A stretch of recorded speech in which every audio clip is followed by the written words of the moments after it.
Solo levelling fans तैयार हो जाओ, बिकॉज आज रात 11 बजे वो कैरेक्टर दिखने वाला है जिसके मुंह से सिर्फ एक शब्द निकलने के बाद मुर्दे भी जाग जाते हैं। Yes, I am talking about सुंग जिन वो। ये वो कैरेक्टर है जिसने कोरियन मानवा को इंडियन ऑडियंस के सामने एक अलग ही लेवल की पहचान दी। आज की वीडियो में हम सुंग जिन वो के कैरेक्टर के ऊपर बात करेंगे। सुंग जिन वो के कैरेक्टर को जिस तरीके से ऑथर चू गॉन्ग ने लिखा है, नॉट लाइक जापानीज मांगा जिसके अंदर कुछ फिलोसॉफिकल लाइनें होती है जिसको समझने के लिए थोड़ा रीडर को दिमाग लगाना पड़ता है, but in case of solo leveling इसकी जरूरत ही नहीं पड़ती। ये वो राइटिंग स्टाइल है, या कहूँ ऑथर चू गॉन्ग के राइटिंग की खूबसूरती है कि हर कोई सुंग जिन वो के कैरेक्टर को फील कर सकता है। ये स्टोरी है उस कैरेक्टर की जब एक समय था उससे कोई उम्मीद नहीं कर रहा था, वो एक बोझ था, और ये जर्नी वहां से शुरू होकर उस लेवल पर पहुंचती है जब ये कैरेक्टर सबकी उम्मीदें बन जाता है। सुंग जिन वो का कैरेक्टर जिस सिचुएशन में था, पहले वर्ल्ड का सबसे वीकेस्ट हंटर था, बाप का पता नहीं, माँ बीमार है, हॉस्पिटल में एडमिट है, बहन बहुत छोटी है। आई नो तुम ये देख के कह सकते हो कि ये ज्यादा छोटी तो नहीं है, बट अगर तुम देखो घर के जो जिम्मेदारियां संभालनी होती है उस सिचुएशन में ये बहुत छोटी है, और इस सिचुएशन में ये सब कुछ संभाल कौन रहा था? सुंग जिन वो। अगर हम स्टार्टिंग के एपिसोड्स देखे तो तुम नोटिस करना वो इन सब चीजों को संभालने की कोशिश कर रहा था, और वो भी तब जब वो इस वर्ल्ड का सबसे वीकेस्ट हंटर है।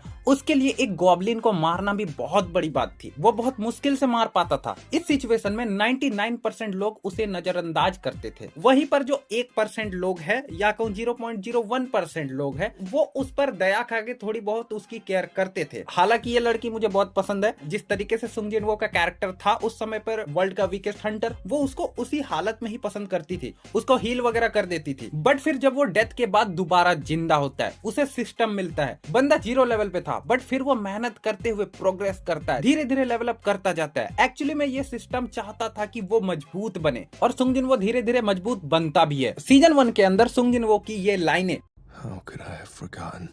It's survival of the fittest in this world. This world filled with violence, deception, and betrayal. How could I?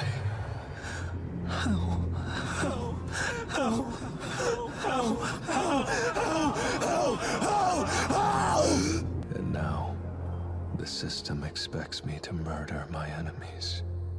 ये बहुत ही ज्यादा इम्पैक्टफुल लाइन है जो उस वर्ल्ड के साथ साथ हमारी दुनिया में भी लागू होती है। सुंग जिन वो का 0 से एक हद लेवल पे चले जाना, जहां पर वो एक ओवरपावर्ड कैरेक्टर बन जाता है, ये इस चीज को दर्शाता है कि जब आप या मैं किसी चीज को पाने के लिए, अपने गोल को अचीव करने के लिए धीरे धीरे मेहनत करते जाते हैं, जी जान लगा देते हैं, तो वो जो धीरे धीरे हमारे अंदर जो स्किल्स डेवलप होती है उस चीज से रिलेटेड, जिसके लिए हम इतनी ज्यादा मेहनत कर रहे हैं, ये उस चीज को दर्शाता है। एंड में करके हमें वो रिजल्ट भी मिलता है। बहुत सारे ऐसे लोग होते हैं जो लोग सोलो लेवलिंग नहीं देखते हैं, या फिर उतना ज्यादा सीरियसली होकर के उसको नहीं देखते हैं, और उन्हें सच में यही लगता है कि सुंग जिन वो ना एक ओवरपावर्ड कैरेक्टर है जो सिस्टम मिलने के बाद ना बहुत ज्यादा ओवरपावर्ड हो गया था, जबकि ये सीन बिल्कुल नहीं है। ये बंदा लेवल 0 से मेहनत करते करते करते करते प्रोग्रेस करता जाता है, एंड बहुत ज्यादा मेहनत करने के बाद वो इतना ज्यादा पावरफुल बना था। इसके सामने बहुत सारे स्ट्रॉन्ग ओपोनेंट आते हैं, और ऐसे भी ओपोनेंट आते हैं जो उससे ना उस समय पर ना बहुत ज्यादा पावरफुल थे। ये बंदा जब रियलाइज करता है कि ये सामने वाला ना मेरे से बहुत ज्यादा पावरफुल है, तो वो ना वहां से भाग भी जाता है, बिकॉज वो समझ चुका है कि मैं इस सिचुएशन में जाऊंगा तो मैं दोबारा मर जाऊंगा, और उसको दोबारा नहीं मरना है। बंदा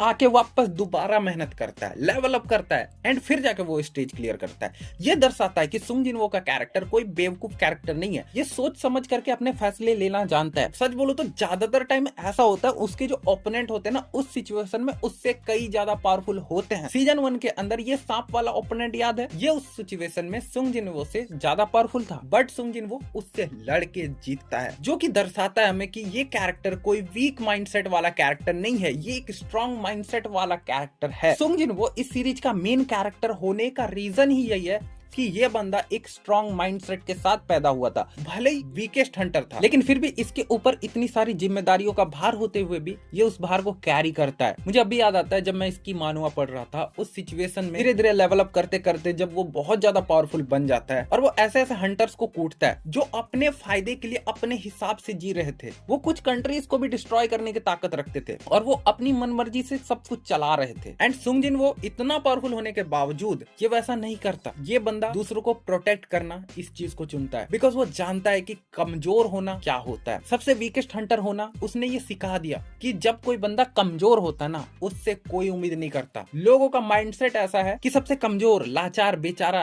उस कैरेक्टर को जीने का ही हक नहीं है। बट उस वर्ल्ड के 99% जितने भी कैरेक्टर्स हैं वो सब अपने फायदे के लिए जी रहे हैं। उनके लिए ये सब कुछ मायने नहीं रखता, उनके लिए मायने रखता है वो किस तरीके से अपनी जिंदगी जी सकते हैं, अपनी मौज मस्ती कैसे कर सकते हैं। और अगर तुम सबसे पावरफुल में से एक हो तो फिर तुम्हारी हर बातें मानी जाएंगी। सुंग जिनवो का कैरेक्टर इस चीज को भी डिफाइन करता है। किसी भी इंसान को घंटा फर्क नहीं पड़ता तुमने कितनी मेहनत की है, तुम कितना ज्यादा घिसने के बाद उस मुकाम पे पहुंचे हो। जब तुम पावरफुल इंसान रहोगे तो सब तुमसे उम्मीदें करेंगे। खैर यही था वीडियो मेरा। तुम सबका क्या कहना इस चीज से रिलेटेड प्लीज मुझे कमेंट बॉक्स में बताना मत भूलना। प्लस आज रात 11 बजे जो सोलो लेवलिंग का नया एपिसोड आने वाला है उसके लिए कितने ज्यादा एक्साइटेड हो प्लीज मुझे कमेंट बॉक्स में बताना मत भूलना। तो यार मिलेंगे नेक्स्ट वीडियो में, फिलहाल के लिए बाय।